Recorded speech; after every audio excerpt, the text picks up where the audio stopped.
Hello viewers, welcome back to my YouTube channel economics Junoon. आज हम इस वीडियो में टॉपिक बार्टर सिस्टम को डिस्कस करने जा रहे हैं, जो क्लास 12th मैक्रो इकोनॉमिक्स की यूनिट 2 मनी इन बैंकिंग का टॉपिक है। एग्ज़ाम में इस यूनिट की वेटेज 6 मार्क्स की है। टोटल 6 मार्क्स से क्वेश्चन आपसे यहाँ पे पूछे जाएंगे।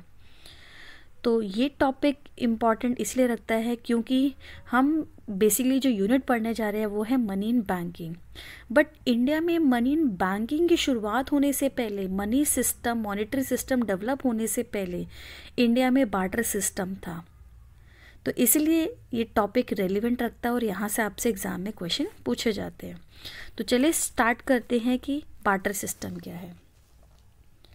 बार्टर सिस्टम मीन्स जहाँ पर गुड्स के बदले गुड्स को एक्सचेंज किया जाता था, यानी जब लोग आपस में ट्रांजेक्शन्स करते थे एक दूसरे के साथ, जब ट्रांजेक्शन्स करते थे तो वो सिर्फ और सिर्फ गुड्स के फॉर्म में होता था, यानी एक दूसरे से गुड्स को ख़रीदा और बेचा जाता था। जैसे मान लीजिए इस पिक्चर में आपको दिख रहा है ये पर्सन ए है, ये पर्सन बी है। अब पर्सन ए के पास शिप है, पर्सन बी के पास क्या है, एप्पल है। पर्सन ए बी को शिप बेचना चाहता है और उसके बदले एप्पल ख़रीदना चाहता है, जबकि पर्सन बी है उसके पास एप्पल है और वो एप्पल बेचना चाहता है, उसके बदले इससे शिप ख़रीदना चाहता है। तो यहाँ पर ए और बी पर्सन दोनों आपस में एक्सचेंज कैसे करें, गुड्स के फॉर्म में। ये इसको शिप बेच रहा है, इसके बदले एप्पल ले रहा है, और ये इसको एप्पल बेच रहा है, इसके बदले शिप खरीद रहा है। तो यहाँ पर लोगों में, इन दोनों में जो ट्रांजेक्शन्स हो रही है वो गुड्स के बदले गुड्स को एक्सचेंज कर रहे हैं, इसलिए सिस्टम को बोला जाता है बार्टर सिस्टम। और मनी की शुरुआत होने से पहले इंडिया में यही सिस्टम था, एंड इसी सिस्टम को हम CC सिस्टम यानी C2C system, that means commodity to commodity system भी बोलते हैं। कमोडिटी टू कमोडिटी मीन्स यानी गुड्स के बदले गुड्स को एक्सचेंज करना। ठीक है, तो ये कहलाता है बार्टर सिस्टम। तो आपको याद रखना है कि मनी की इवोल्यूशन से पहले गुड्स के बदले गुड्स को एक्सचेंज किया जाता था, और इस सिस्टम को क्या बोलते हैं, बार्टर सिस्टम। और इसी सिस्टम को हम CC इकोनॉमी भी बोलते हैं, यानी कमोडिटी टू कमोडिटी इकोनॉमी भी बोलते हैं। बट इस सिस्टम की बहुत सारी कमियां थी। तो सबसे पहले हम यहाँ पर डिस्कस करेंगे कि ये सिस्टम क्यों फेल हो गया, क्यों बाद में मनी को इंट्रोड्यूस किया गया, क्या क्या इसकी कमियां रही।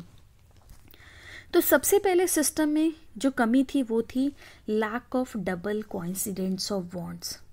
इसका मतलब क्या है, जब इंडिया में बार्टर सिस्टम था तो दो लोगों के बीच में एक्सचेंज, जो दो लोगों के बीच में ट्रांजेक्शन सिर्फ और सिर्फ तभी पॉसिबल था जब वो दोनों ही एक दूसरे की म्यूचुअल बॉन्ड्स को पूरा कर पा रहे हैं। इट मीन्स, समझिएगा ज़रा, मान लीजिए पर्सन ए है और पर्सन बी है। ठीक, अब पर्सन ए जो है वो इस शिप बेचना चाहता है और उसके बदले सामने वाले से मान लीजिए एप्पल ख़रीदना चाहता है, जबकि पर्सन बी है, इसके पास एप्पल है, वो एप्पल बेचना चाहता है और सामने वाले से शिप खरीदना चाहता है। तो यहाँ पर दोनों लोग एक दूसरे को सामान बेचेंगे, एक दूसरे से सामान सिर्फ और सिर्फ तभी खरीद पाएंगे जब वो दोनों ही एक दूसरे की रिक्वायरमेंट को, एक दूसरे की वांट को पूरा कर पा रहे हैं। जैसे ये एप्पल खरीदना चाहता है और बी एप्पल बेचना चाहता है, तभी तो दोनों के बीच में ट्रांजेक्शन हो पाएगी। और बी शिप खरीदना चाहता है, जबकि ए शिप बेचना चाहता है। इट मीन्स कि सिस्टम में प्रॉब्लम क्या थी कि दोनों लोग जब एक दूसरे की म्यूचुअल वांट्स को पूरा कर पा रहे हैं तभी ट्रांजेक्शन पॉसिबल थी। अब ऐसा ज़रूरी तो नहीं है, मान लीजिए ए शिप बेचना चाहता है और उसके बदले एप्पल ख़रीदना चाहता है, बट सामने वाला भी ज़रूरी नहीं है कि उसको क्या करे, एप्पल बेचना चाहे और उसके बदले शिप ही खरीदना चाहे। हो सकता है उसके बदले वो शूज़ खरीदना चाहता हो। ठीक है, तो इस सिस्टम की सबसे बड़ी प्रॉब्लम थी।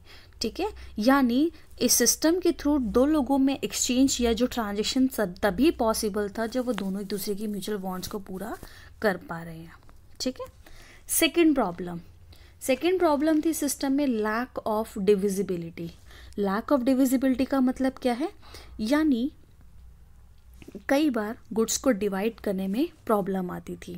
जैसे मान लीजिए सपोज एक काऊ है, किसी के पास काऊ है, वो काऊ बेचना चाहता है, ठीक है, और गॉट है। तो अगर वो पर्सन काऊ बेचना चाहता है और तो वो 4 गॉड के बराबर होगी, यानी एक काऊ को अगर वो बेचना चाहता है तो उसकी वैल्यू कितनी होगी, 4 गॉड के बराबर होगी। अब मान लो काऊ ऑनर जो है वो चाहता है अपनी काऊ बेचना, लेकिन उसके बदले देखो अगर वो काऊ बेचना चाहता है तो उसके बदले उसको 4 गॉड मिलेगी, 4 बकरियां मिलेंगी। बट ज़रूरी नहीं है, उसको तो सिर्फ एक ही बकरी की ज़रूरत है। तो ऐसे में ट्रांजेक्शन पॉसिबल नहीं हो पाता।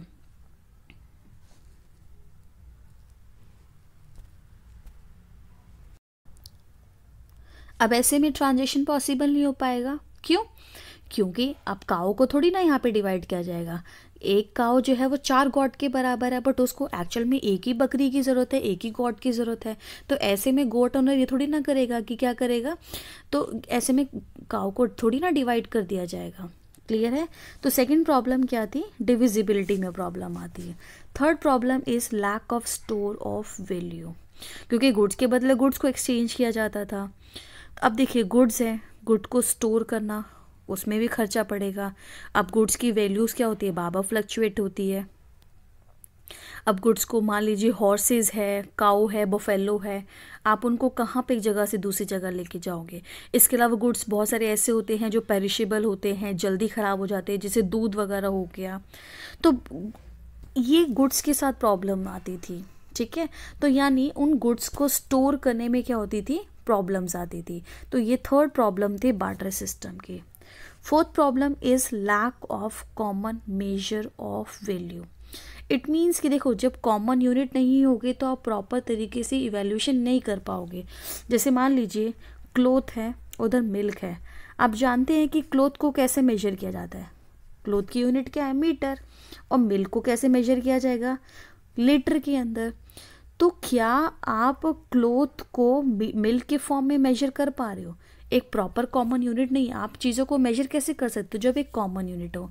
तो कॉमन यूनिट ना होने की वजह से प्रॉपर इवोल्यूशन नहीं हो पा रहा, क्योंकि इवोल्यूशन एक सिंगल यूनिट में ही होगा। तो ये फोर्थ प्रॉब्लम थी कि बार्टर सिस्टम में कि यूनिट कॉमन मेजर वैल्यू नहीं है।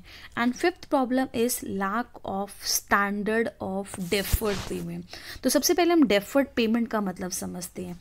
Deferred payment means future payment, जो पेमेंट आपको फ्यूचर में करनी है। अब देखिए आपको कोई पेमेंट गुड्स के फॉर्म में फ्यूचर में करनी है, तो आप जानते हैं कि गुड्स की वैल्यू क्या है, चेंज होती रहती है। गुड्स की वैल्यू मान लीजिए आपने अभी तो खरीद लिया ग्रेन्स, आपको वो पेमेंट बाद में करनी है, तो ग्रेन्स की वैल्यू हो सकता है फ्यूचर में कम हो जाए, या ग्रेन की वैल्यू फ्यूचर में हो सकता है ज़्यादा हो जाए।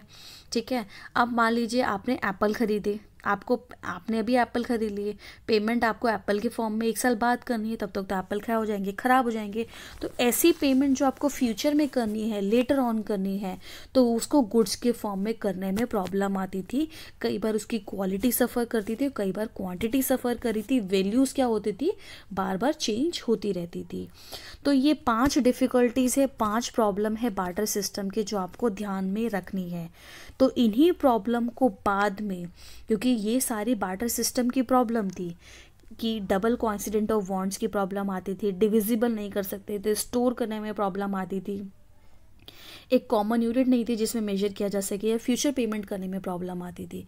इन्हीं प्रॉब्लम को, इन्हीं जो कमियां थी, इनकी ताकत क्या बनी, मनी सिस्टम। बाद में इसलिए मनी सिस्टम को इंट्रोड्यूस किया गया जो इन सारी कमियों को ठीक करता है। तो आज का आपके लिए क्वेश्चन है, आप इसको कमेंट बॉक्स में इसका आंसर करेंगे कि आपको बताना है कि इनमें से बार्टर सिस्टम की लिमिटेशन क्या नहीं है। Lack of standard deferred payment, lack of unit of account, lack of double coincident of bonds, या नन ऑफ दिस। तो कमेंट बॉक्स में इसका आंसर ज़रूर करें। तो आई होप आपको ये टॉपिक क्लियर होगा। तब तक के लिए bye bye, have a good day.